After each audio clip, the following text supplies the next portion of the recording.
Students, expert guidance classes में math की class हम लोग जिसमें मेंसुरेशन जैसा टॉपिक हम लोग पढ़ रहे थे। मेंसुरेशन में अब तक हम लोगों ने कोन, सिलेंडर, क्यूब, क्यूबॉइड और स्फीयर के बारे में डिस्कशन किया। प्रीवियस वीडियो में हमने आपको स्फीयर और हेमी स्फीयर के कॉन्सेप्ट को पूरी तरह समझाने का प्रयास किया था। आज हम लोग वॉल्यूम ऑफ द स्फीयर पे एक दो क्वेश्चन करेंगे। उसके बाद स्फेरिकल सेल के बारे में हम लोग बात करेंगे, गोलीय कोष किसे कहते हैं, है ना। तो सबसे पहले एक दो क्वेश्चन हम लोग करते हैं, है ना। आइए क्वेश्चन देखते हैं।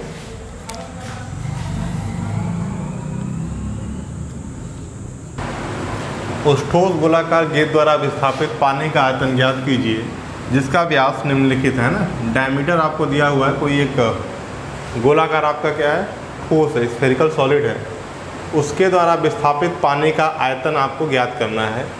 तो मान लीजिए ये आपका हो गया एक ठोस जो गोले के आकार का है।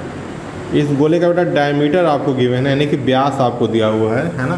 ठीक, यहाँ से यहाँ तक की डिस्टेंस आपको दी हुई है। पहले क्वेश्चन के लिए 28 सेंटीमीटर, दूसरे के लिए 0.21 मीटर। पहले हम करते, दूसरा आप खुद से करके आंसर रिप्लाई करेंगे। उस ठोस गोलाकार गेंद द्वारा विस्थापित पानी का आयतन ज्ञात कीजिए जिसका व्यास क्या निम्नलिखित है ना। तो सबसे पहले जो इन्फॉर्मेशन दी उसको हम लोग नोट कर लेते हैं। ठोस गोले का व्यास, है ना। फर्स्ट वाला हम पहले सॉल्व कर रहे हैं। ठोस गोले का व्यास कितना है आपका,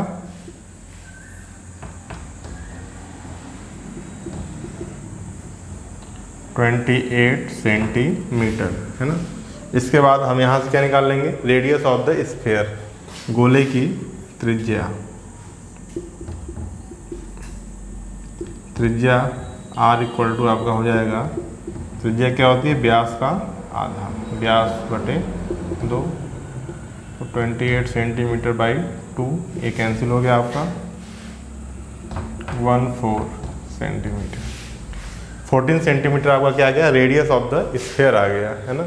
अब देखिए वो जो गोला होगा वो कितना पानी को विस्थापित करेगा, जितना उसका क्या होगा, वॉल्यूम होगा, है ना। वॉल्यूम ऑफ द स्फीयर जितना होगा उतना ही उसकी क्या होगी, कैपेबिलिटी होगी, उतना ही पानी को क्या कर देगा, अपने से डिस्पर्स कर देगा, वहाँ से डिस्प्लेसमेंट कर देगा, वहाँ से हटा देगा। तो विस्थापित पानी का आयतन बराबर क्या हो जाएगा आपका, ठोस गोले का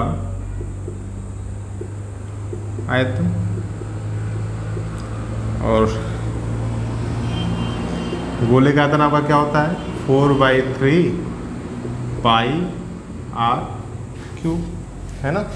4/3 पाई आर क्यूब।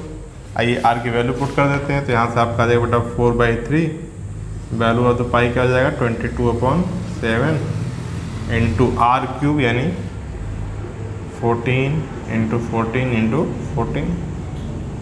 ठीक, इससे सॉल्व कर लेंगे, है ना। 7 2 जा 14 आपका। ठीक, ये कट पिट जाएगा, यहाँ से आपका आ जाएगा ये 11,498.67 सेंटीमीटर क्यूब। 14 का मल्टीप्लाई 14 में करेंगे, फिर 22 का मल्टीप्लाई 4 में 88, दोनों का मल्टीप्लाई कर 3 से डिवाइड करेंगे तो इतना आपका आंसर ये आ जाएगा। यानी इतने सेंटीमीटर क्यूब पानी को क्या करेगा, अपने से डिस्प्लेस करेगा, है ना। इतना घन सेंटीमीटर पानी को हटाएगा। तो विस्थापित पानी का आयतन क्या हो जाएगा, ये आपका आंसर हो जाएगा। इसी तरीके से क्वेश्चन आते हैं, डायरेक्ट वॉल्यूम नहीं पूछा जाता, है ना। एप्लीकेबल टाइप क्वेश्चन होते हैं जिनको आप सॉल्व कर लेंगे। छोटा सा क्वेश्चन है, वीडियो पॉज करके आप इसको प्रॉपर तरीके से सॉल्व कर लें। आइए अपना नेक्स्ट टॉपिक जो हम लोगों का है ना, स्फेरिकल सेल।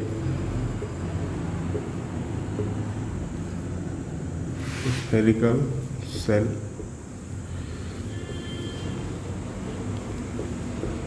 गोलीय कोष। ठीक, क्या होता है गोली कोष, इसकी बात करते हैं, है ना। देखिए, दो संकेंद्रीय गोलों, यानी संकेंद्रीय मतलब समान केंद्र वाले, संकेंद्रीय मतलब समान केंद्र। दो संकेंद्रीय गोलों के बीच सीमाबद्ध ठोस को गोली कोष कहते हैं। ये इसकी डेफिनेशन हो जाएगी कि दो संकेंद्रीय गोलों के मध्य सीमाबद्ध ठोस को गोली कोष कहते हैं।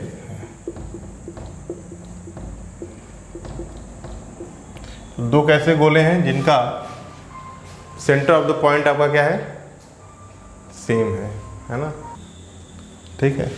तो इसको हम क्या बोलते हैं बेटा, दो संकेंद्रीय गोलों में जो सीमाबद्ध ठोस होता है उसको हम लोग गोली कोष कहते हैं।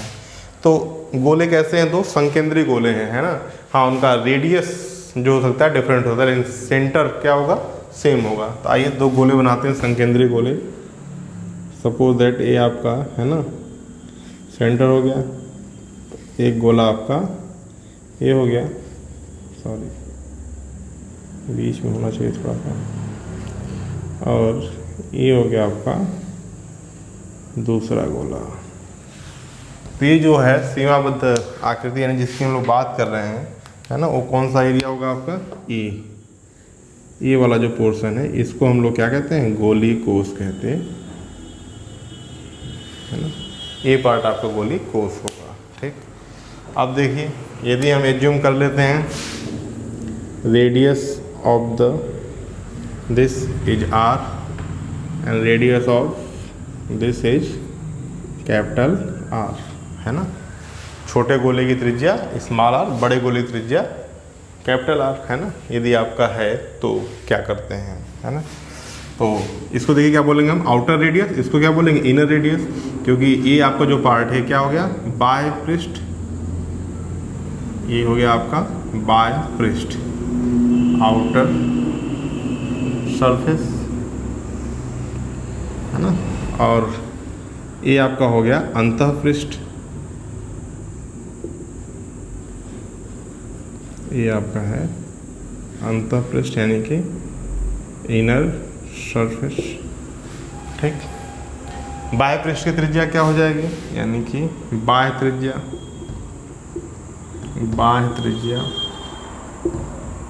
इक्वल टू आपका हो गया r, अंतः त्रिज्या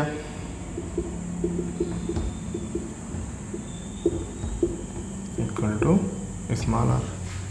अब यहाँ से देखिए क्या क्या चीज़ें आपको फाइंड आउट करना है। संकेंद्रीय मतलब समान केंद्र, इसको आप नोट कर लिए होंगे।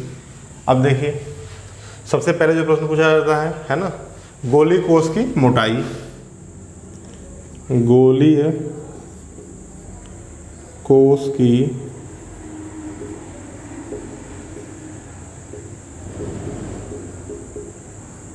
मोटाई, है ना, ठीक। तो ये देखिए रेडियस क्या आर है, ये क्या है, स्मॉल आर है ना। तो मोटाई क्या हो जाएगी बेटा, capital R minus small r। एक तो ये हो गया। दूसरा प्रश्न आपसे पूछा जाता है गोली कोष का आयतन,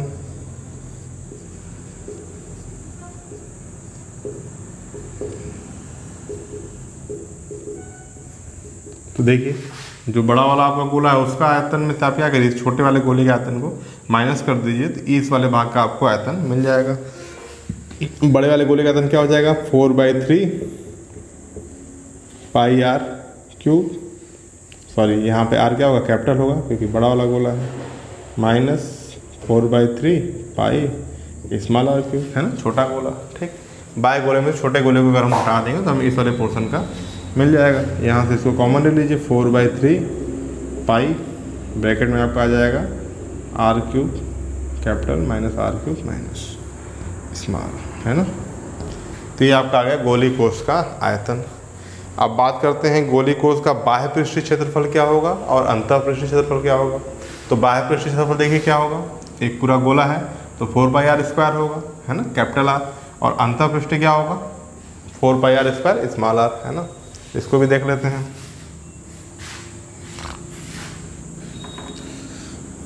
चलिए हो गया आपका यहाँ तक, इसको नोट कर लीजिए तो फिर, है ना, नोट कर लीजिएगा। यहाँ पर कोस का बाह्य पृष्ठीय क्षेत्रफल क्या हो जाएगा 4 पाई कैपिटल R स्क्वायर। दूसरा गोलीय कोश का अंतः पृष्ठीय क्षेत्रफल क्या हो जाएगा 4 पाई स्मॉल r स्क्वायर। ठीक, तो यहाँ से हो गया आपका बाह्य पृष्ठीय क्षेत्रफल और अंतः पृष्ठीय क्षेत्रफल। अब यदि आपसे पूछा जाए गोलीय कोश का संपूर्ण पृष्ठीय क्षेत्रफल क्या होगा, तो देखिए गोलीय कोश का टेस्ट से यदि आपसे निकालने के लिए कहा जाए गोलीय कोश का संपूर्ण पृष्ठीय क्षेत्रफल, तो देखिए जब संपूर्ण पृष्ठीय क्षेत्रफल पूछा आपसे जाएगा तो इसका मतलब क्या होगा बाह्य पृष्ठीय क्षेत्रफल और अंतः पृष्ठीय क्षेत्रफल है ना, इस वाले पोर्शन को और इस वाले पोर्शन है ना, ये दोनों जो पृष्ठीय क्षेत्रफल इनको आपस में क्या करेंगे हम ऐड कर देंगे है ना। तो क्या हो जाएगा बेटा आपका बाह्य पृष्ठीय क्षेत्रफल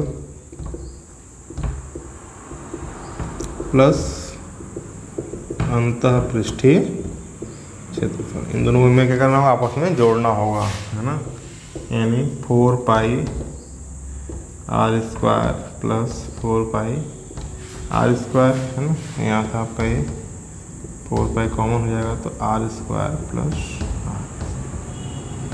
ठीक, ये हो गया आपका गोलीय कोश के बारे में बात हो गई, स्फेरिकल सेल के बारे में है ना।